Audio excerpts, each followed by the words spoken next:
የቻልከውን የፈቀድከውን አንተ የፈለግከውን ነገር እኔ ለመቀበል ሬዲ ነኝ። ችግር የለውም። እኔ ምንም አይሰማኝም፣ አይደብረኝም፣ ምንም ልልክ አልችልም። ምክንያቱም ይደብረኛል፣ ይሰማኛል። ከዛ ባለፈ ስለአንተ ጤንነት ስለአንተ ነገር አስባለሁ። ግን ደግሞ ንገረኝ፣ እሺ ንገረኝ፣ ለኔ ያለህን ስሜት ንገረኝ። ሄርሚ ወይ እኔ ከሩታ ጋር ነው መሆን የምፈልገው እና ከዚህ በኋላ በምንም አይነት መንገድ እኛ ጋር እንዳትመጭብን እንዳትደርሽብን እኔም ደግሞ አልፈልግሽም። እኔም ደግሞ ከሩታ ጋር ነው ከዚህ በኋላ ነው የምፈልገው። ስለዚህ እሺ ቆንጆ አንዴ ሄዳለሁ። የጨረስን መሰለኝ። ተረጋጋ። አንዴ አብረን አንዴ ይዛችሁ ራሳቸው ነው የሚሄዱት። እኛ አብረን ነው የምንሄደው። እኛ አብረን ነው የምንለያየው።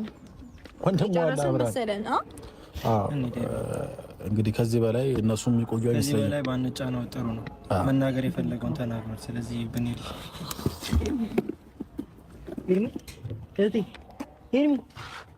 ሄርሚ ኧረ ውሃ አምጣላት እስኪ